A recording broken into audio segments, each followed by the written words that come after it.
नमस्कार साथियों, mister Pandey academy में पुनः एक बार आपका स्वागत है।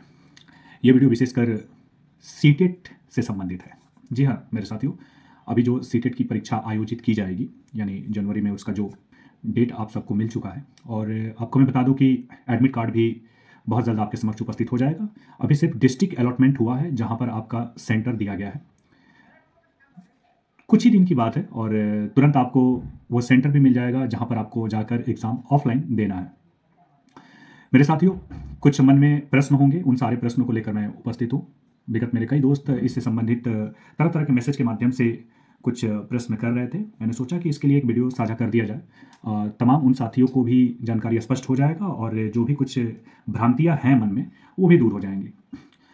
तो चलिए एक एक बिंदु को मैं बिंदुवार तरीके से स्पष्ट अपने समक्ष रखने का प्रयास करता हूँ, जिससे आपकी जो भी डाउट हैं, जो भी परेशानियाँ हैं, उसको दूर किया जा सके। तो मेरे साथियों, सबसे पहला पॉइंट साथियों का ये कहना है कि आखिर हम पढ़ते पढ़ते एकदम पोजीशन पर आ गए हैं, लेकिन फिर भी मन में एक शंका उत्पन्न है कि क्या हमने जो पढ़ा है वो पर्याप्त है।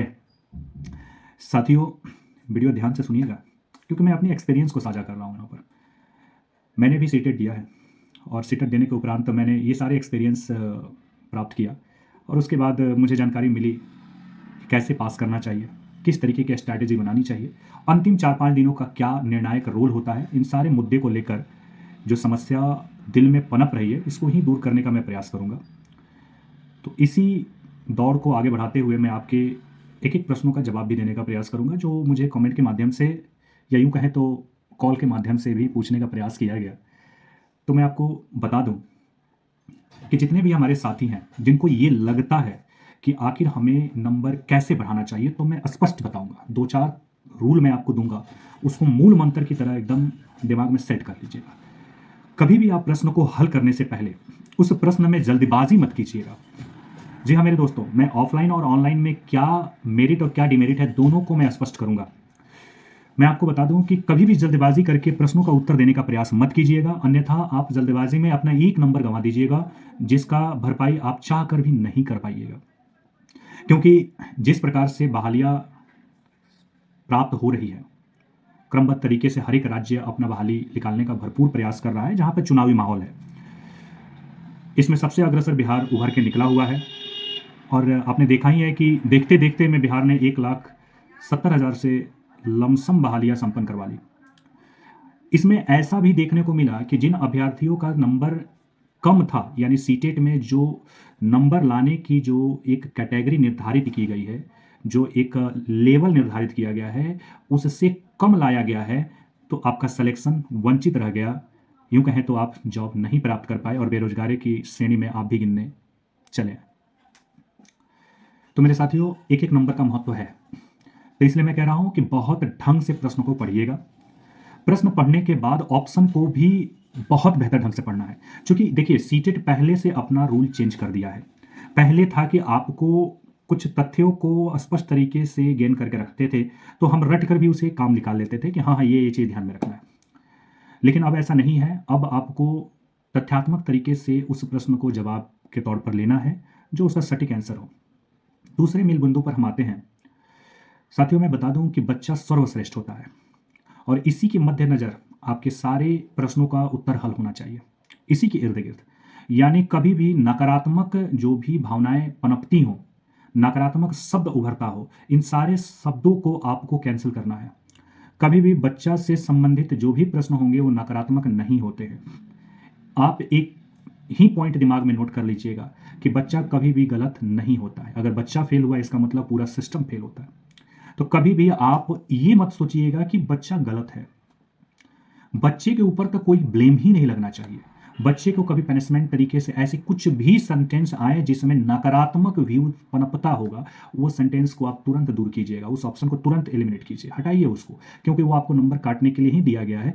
उन अभ्यर्थियों का दिमाग उसमें नहीं चलेगा जो पहली बार बिना पढ़े, बिना आप एक्सपीरियंस लिए तुरंत आप एग्जाम देने बैठ गए। एक बिंदु ध्यान में और रखिएगा, कभी भी OMR सीट रंगने से पहले खुली आंख होना जरूरी है। यानी खुले आंख को रखिए, तत्पश्चात आप उसमें रंगिए। आपके प्रश्न में जो उत्तर आपने लगाया है वही आप रंग रहे हैं या नहीं रंग रहे हैं, इसको बहुत सोच विचार कर ही उसमें रंगने का प्रयास कीजिए। अन्यथा ऐसा हो जाता है कि आप रंगने का तो कुछ और चाहते हैं, रंग कुछ और देते हैं, उसमें भी आपके नंबर खत्म हो जाते हैं। और सबसे इंपॉर्टेंट फैक्ट, स्ट्रेस। ये स्ट्रेस मत लीजिएगा। स्ट्रेस लेकर कोई काम करना ही नहीं है। और उससे भी बहुत बड़ा रोल, फ्रस्ट्रेशन मत लीजिएगा। जी हाँ, आपके सोचने में स्ट्रेस और फ्रस्ट्रेशन एक ही है, लेकिन है ये दो।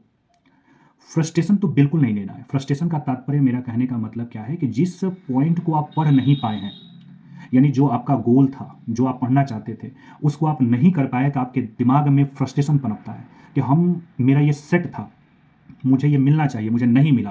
तो उस समय तनाव नहीं, तनाव का जो अगला रूप है फ्रस्ट्रेशन, वो ले लेता है। इसमें अधिकांश बच्चा गलती पर गलती करते हैं।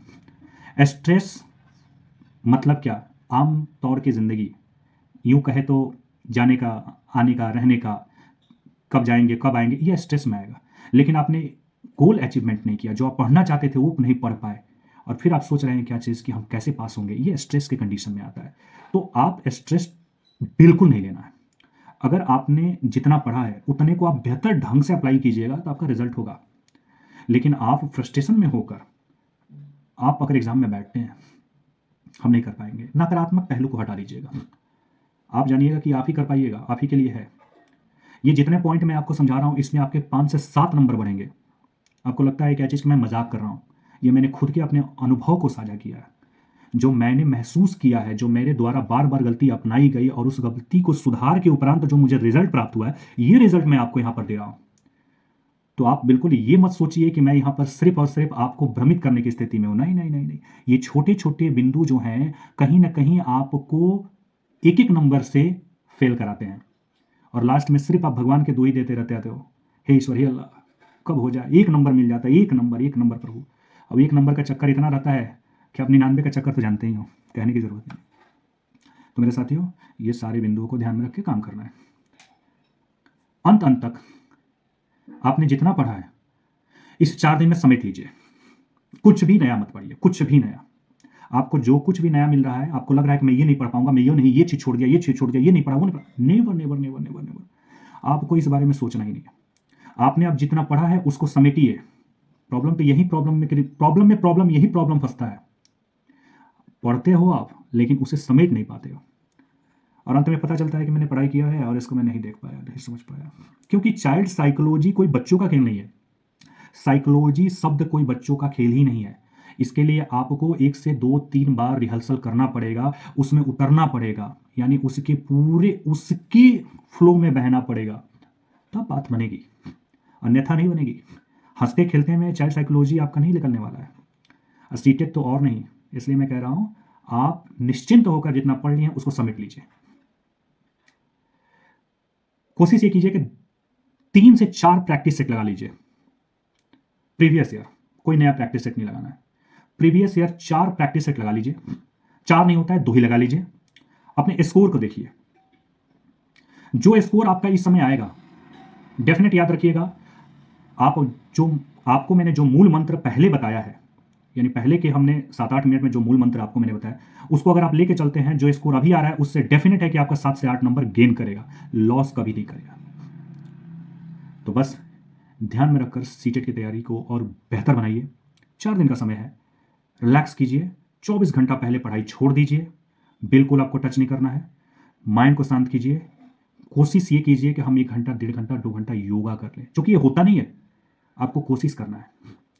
एक बार आप स्ट्रेस फ्री हो गए, एक बार आप फ्रस्ट्रेशन से फ्री हो गए, डेफिनेट है कि आपका रिजल्ट आपके हाथ में होगा, और आने वाले समय में आप ही शिक्षक बनिएगा, क्योंकि अंदर गुण आ चुके होंगे आपके। तो मेरे साथियों, ये बहुत ही इंपॉर्टेंट मूल मंत्र है, जिससे आपके 7 से 10 नंबर बढ़ने के चांसेस हमेशा रहेंगे। तो मेरे साथियों, इस मूल मंत्र को अपने यहाँ उतारिए और यहाँ अप्लाई कीजिए, जरूर आपको रिजल्ट मिलेगा। मिलते हैं फिर हम लोग नेक्स्ट वीडियो में, नेक्स्ट अपडेट के साथ। सीटेट से लेकर और भी तमाम मोटिवेशन करते हुए मैं उपस्थित रहूँगा। तब तक बने रहिए मिस्टर पांडे अकेडमी के साथ। जय हिंद।